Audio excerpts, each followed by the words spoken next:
Hello there. If you've seen any of my other content, you may be saying, well, this is new. If this is your first visit, then welcome. Recently, while watching YouTube, a video was recommended to me called The Secret Collection Companies Don't Want You to Know. Don't Pay Them. I was curious because I have nothing in collections that I know of, and I've not done any searches related to collections. I do have over 16 non-consecutive years experience in that business, but I haven't done any of that since 2016. So I watched the video and I was surprised by all the inaccuracies. Because I watch a lot of reaction type videos on here, and due to all the inaccuracies, I was inspired to make my own reaction video. If it seems like I'm reading a script, it's because I am. If I sometimes come across as an arrogant know it all, it's because I am. So here we go. The video we'll be looking at today is from Sherry Beckley. She has a financial channel which has 261,000 subscribers, and this particular video has over 530,000 views. First, I want to point out that nothing I say here should be taken as legal advice. I am not an attorney. This is strictly for educational purposes. Second, feel free to fact check me on anything I say. If you think I got something wrong, let me know. Leave a comment. I'll look at it, and if I'm wrong, I'll own up to it. Third, I linked her full video and other pertinent information in the description. And lastly, before I made this video, I left a comment on her video pointing out that there are some inaccuracies, and I got no response. Although with that many subscribers, I didn't really expect one. But I did reach out. For definition purposes, the Fair Debt Collection Practices Act, or FDCPA, was signed into law by President Jimmy Carter on September 20th, 1977, and is basically a list of what third-party debt collectors are allowed and not allowed to do. It's a very comprehensive law and too lengthy to go into great detail here. But in essence, collectors are not allowed to harass you, call at all hours, lie about the status of the debt, threaten you with jail, or disclose to anyone else the nature of their call. Now the confession part. A computer is making your phone ring mostly, not a person. Collectors are looking for people who want to pay. There is no money in chasing people who are actively going out of their way to avoid paying, especially if they have no assets. With that out of the way, let's look at some of these inaccuracies. Let's jump into the information. Now, I want you all guys, all of you guys to take this experiment that I'm about to give you. When a collection company call you next time, they're going to call you. They'll say, for instance, can I speak to Sherry Beckley? And you or I'll reply. You want to be very careful. Can I ask who's calling? And they'll say, it's ABC Collection Company. I want you to immediately say this. I will be glad to talk to you, but I don't want to speak to you on a recorded line. They will immediately say, I will have to disconnect this call and hang up. The reason why they do that is a secret that they don't want you to know. Here's the secret. The reason why they must record your phone call, because there is a term in law called the law of contracts. Telling a collector you don't want to talk on a recorded line most likely will be pointless, as the recording is automatic and they will not have the ability to turn it off. They also would not want to talk off the record to avoid the possibility of an FDCPA violation. It's called CYA, and it's not a secret. A simple Google search shows that there is not a thing called the law of contracts. There is contract law, but that's just a specialized practice of law that attorneys go into. Collection companies buy these debts in portfolios. This is why some of their names have portfolio in it. They buy these debts as an asset, and they buy it in a huge portfolio. I have explained in prior videos, when it comes down to debts, especially like credit card debts, one thing that you must understand, there has to be a contract bound. And what happens when you have a credit card, generally people apply for it online, get that card in the mail. It comes with the terms and conditions of the card and a contract that you're supposed to sign to send back that you agree to the terms and conditions. What happens? The majority of people do not send that contract back. They begin to use the card. So the word portfolio has nothing to do with the buying of debts. I know of a collection company called Portfolio Recovery.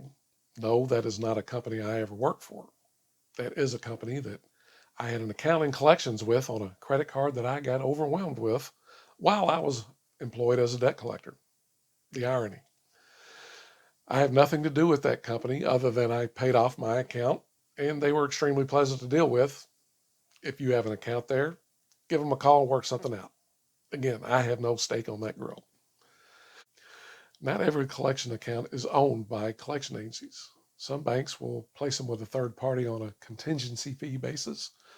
Those companies will have the account for a certain amount of time, and if they don't get a payment set up, it will get recalled and go somewhere else. Most banks are going to try to get the most amount of money they can before they sell it at a loss. As far as signing a contract and PIN, well, when you clicked on the web link or whatever and filled out all the application, there was a part where you had to scroll down to the bottom and check a box that said you read and agreed to the terms and conditions. And in those T&Cs, you agreed to pay your bills on time. If not, it could result in collections and all costs associated with that and negative entries on your credit bureau reporting and blah, blah, blah. Claiming there has to be a signature is just false. You got the card at your address. You had to activate the card from your phone, and they know it's you. May have, if you have a mortgage, you might see that mortgage change hands a couple of times because you signed a mortgage contract. But with a lot of these third party debts, like medical debts, like I said, credit card debts, where is the contract? So collection companies understand that. They also understand there's something called the chain of title of them actually selling the debt. So you'll notice if you have a collection, it change hands many of times. Most of the times when they buy these large portfolios, they're just getting a screenshot of a bill. This is why when you send them a debt validation letter, they'll try to send you back a bill. But a bill is not proof that they have a legal right to collect on a debt. If I have a light bill and you come and knock on my door and say, hey, Sherry, I got your light bill in my hand, pay me, I'm going to call the cops on you because I don't know you. And where do you have a legal right to come and collect on my light bill? You never gave me a service. Any entity that you allegedly may owe money to may place that indebtedness to a third party for collections due to non-payment. To think that you need to give permission for someone to collect money that you may owe is incorrect. Chain of title is not a thing that applies here. The credit card application and subsequent bills are proof of debt. And these days, storage info and retrieval is a whole lot easier than way back in the day before the internet age. So we're the collection company and you need to pay us. And what you begin to do, oh yeah, I did. I'll pay you. Boom. Now they got you. Because the reason they need to record that call, because they are going to get you to go into a verbal contract. That's why when you tell them, I don't want my phone conversation to be recorded, they're going to hang up because they understand they need to really prey on your ignorance in that situation. That's why they want to record that call because soon as you tell them, I will pay you this, you have now formed a verbal contract. We're back to recorded phone calls again and more incorrect information. Go back to the beginning of this video as to why calls are recorded. And no, you can't be tricked into a verbal contract just by agreeing to pay.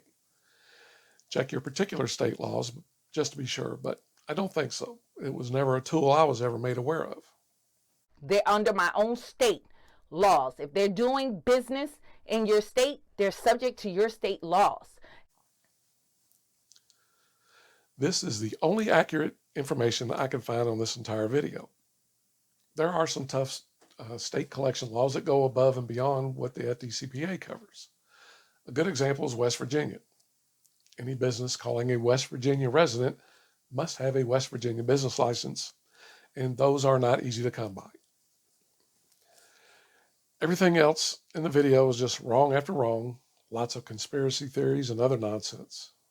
I do not recommend taking any advice from this video. My suggestions for dealing with collection calls depends on what your intentions are. If it's a legitimate debt you owe and you want to pay it at some point, answer their call, go through their validation process, and once that's done, they'll tell you a bunch of standard collection stuff like this is an attempt to collect a debt and yada, yada, yada. When that's over, explain that you are aware of the debt, you intend to pay it at some point. At this time, you're just not able to, and please do not contact me for the next 30 days, please. Ask them if they understand.